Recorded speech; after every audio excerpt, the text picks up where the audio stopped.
श्री सच्चिदानंद सद्गुरु साईनाथ महाराज की जय.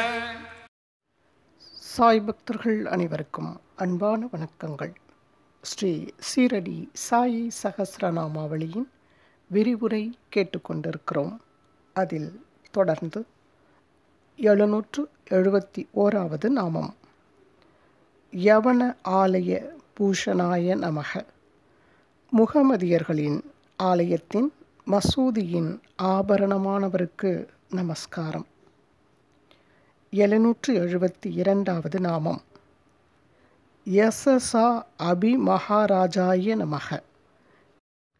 கீர்த்தியிலும் பேரரசருக்கு ஒப்பானவருக்கு நமஸ்காரம்.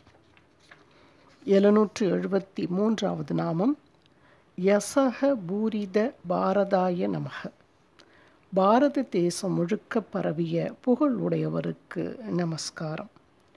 இந்த நாமத்தை மாற்றியமைக்க வேண்டிய சூழ்நிலை இன்று நிலவுகின்றதென்றோ. யசக பூரித லோகாய நமக என்பதுதான் இன்றைய யதார்த்தம்.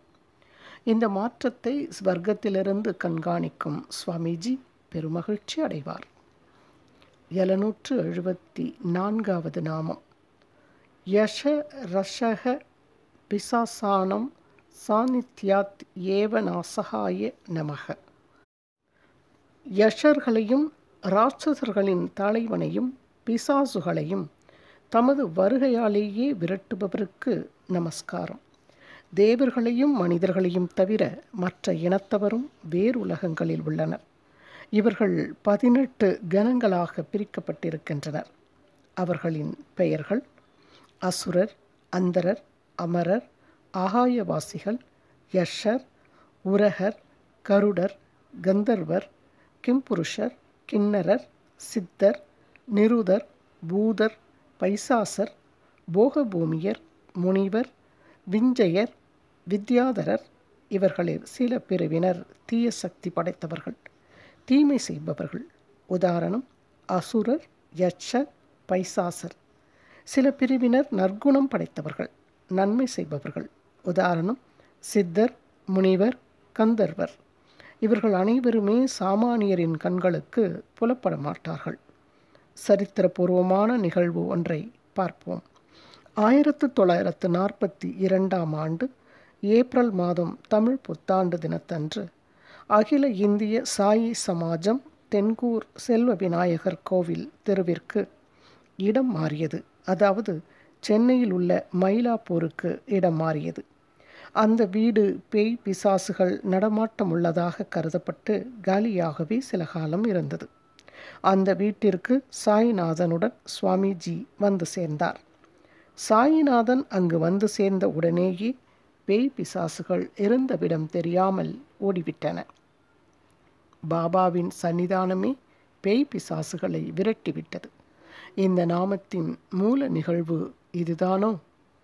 775வது நாமம் யுக்த போஜன நித்ராய நமக. உணவிலும் உறக்கத்திலும் ஏற்புடைய பழக்கங்களை கடைபிடித்தவருக்கு நமஸ்காரம். உணவையும் உறக்கத்தையும் கட்டுப்பாட்டிற்குள் கொண்டு வராமல் யோக சாதனைகள் எடுபடாது. ஆன்மீக முன்னேற்றத்திற்கும் வழியில்லை. 776வது நாமம் யுகாந்தர சரித்திர விதே நமக. கடந்த யுகங்களின் சரித்திரத்தை அறிந்திருந்தவருக்கு நமஸ்காரம். 777வது நாமம் யோக சக்தி ஜித ஸ்வப்னாய நமக. யோக சக்தியால் தூக்கத்தை வென்றவருக்கு நமஸ்காரம். 778வது நாமம் யோக மாயா சமப்ருதாய நமக. யோக மாயையால் மூடப்பட்டவருக்கு நமஸ்காரம். தம் யோக மாயையுள் மறைந்திருந்தவருக்கு நமஸ்காரம் என்றும் பொருள் கொள்ளலாம். இந்த நாமத்தின் உட்பொருளை ஸ்ரீமத் பகவத்கீதையிலிருந்து நன்கு அறியலாம். யோக மாயையினால் நன்கு மூடப்பட்டுள்ள நான் எல்லாருடைய அறிவுக்கும் எட்டுகிறதில்லை. பிறவாத அழியாத என்னை இந்த மூட உலகம் அறிகிறதில்லை என கூறுகிறது ஸ்ரீமத் பகவத்கீதை. தன்னுடைய ஜால வித்தையினால் மாயாவி ஒருவன் மற்றவர்களுடைய மதிமயங்கும்படி செய்கிறான். அது விஷயத்தில் அவர்கள் மூடர்கள் ஆகிவிடுகின்றனர். ஆனால் அந்த மாயாவியின் சொந்தக்காரர்கள் உள்ளத்தில் அதனால் எந்த விதமான குழப்பமும் உண்டாவதில்லை. தான் எடுத்துக்கொண்ட விளையாட்டு யோக மாயை எத்தகையது என்பது மாயாவிக்கு நன்கு தெரியும். எதனாலும் மறைக்கப்படாத சூரியன் மேகத்தால் மறைக்கப்பட்டது போன்று இருக்கிறது. தன்னை மறைப்பது போன்று தென்படும் மேகத்தின் இருப்பிடத்தையே விளக்கவல்லது சூரியன். அதன் பிரகாசத்தால் அன்றி மேகத்தை காண முடியாது. முக்குணத்தாலாகிய பிரகிருதி சர்வேஸ்வரனுடைய யோக மாயை. அவனை விட்டு மாயை பிரிந்திருக்க முடியாது. ஆதலால் அதற்கு யோகம் என்ற அடைமொழி வழங்கப்படுகிறது. சூரிய பிரகாசத்தால் உண்டாகிற மேகம் சூரியனை மறைப்பது போன்று ஈசனுடைய யோக மாயை அவனுடைய அகண்ட சச்சிதானந்த சுரூபத்தை மறைத்து கொண்டிருக்கிறது. ஆதலால் அறிவிலிகளுக்கு அவன் ஒரு சாதாரண ஜீவன் போன்று தென்படுகிறான். ஈஸ்வரனுடைய லீலா விசித்திரம் ஈஸ்வரனுக்கும் அவனுடைய பக்தர்களுக்கும் நன்கு விளங்குகிறது. மேலும் தன்னுடைய யோக மாயையினால் ஈஸ்வரன் ஒருவித கேடும் அடைவதில்லை. மயக்கம் முழுவதும் மற்றவர்களை சார்ந்தது. இறைவனோ சர்வஜன். விரிவுரை ஸ்ரீமத் பகவத்கீதை பாஷ்யம் அத்தியாயம் 7 ஸ்லோகம் 25 பூஜ்ய ஸ்ரீ சுவாமி சித் பவானந்தர். மாயையை பற்றி நம்மிடையே 1994 ஆண்டு வரை நடமாடிய தெய்வம் என்ன திருவாய் மொழிந்திருக்கிறார் என்பதை தெரிந்து கொள்வது சிறப்பு. சிவபெருமானை முழுமுதற் பொருளாக அறிய வேண்டும். அம்பாளை முழுமுதற் பொருளின் பிரிக்க முடியாத ஒரு பகுதியாக அறிய வேண்டும். தத்துவ சாஸ்திரங்கள் கரித்து கொட்டும் மாயையே அம்பாள் எனவும் அறிய வேண்டும். எவள் மாயையோ அவளே நம்மை மாயையிலிருந்து விடுவிப்பாள் என்றும் உணர வேண்டும். தெய்வத்தின் குரல் 6ஆம் பகுதி. தொகுப்பாசிரியர் ரா கணபதி. 779வது நாமம். யோக வீஷண சந்தத்த பரமானந்த மூர்த்திமதே நமக. யோக வீச்சால் பரமானந்தத்தை சிறப்பாக அளித்த அவதார புருஷருக்கு நமஸ்காரம். மகான்களின் சாதாரணமான பார்வை நம் மீது பட்டாலே மனம் சாந்தி அடையும். யோக பார்வையை நம் மீது வீசிவிட்டால் நாட்கணக்கில் பரமானந்தந்தான். பக்தர் ஒருவரின் அனுபவத்தை பார்ப்போமா?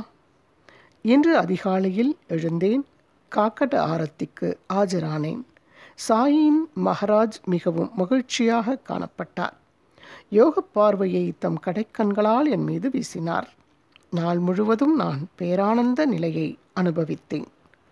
திவான் பகதூர் கணேஷ் ஸ்ரீ கிருஷ்ண கஃபர்டே அவர்களின் 7/1/1912 தேதியிட்ட நாட்குறிப்பு. 780வது நாமம். யோகி கிருத் தியான கம்யாய நமக. யோகிகளின் இதயத்தில் அவர்களுடைய தியானத்தின் மூலம் புகுபவருக்கு நமஸ்காரம்.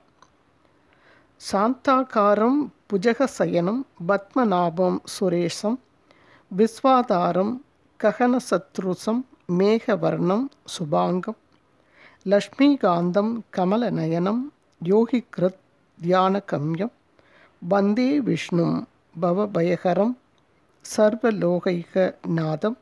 ஸ்ரீ விஷ்ணு சகஸ்ரநாம ஸ்தோத்திரம். தியான ஸ்லோகம் 3.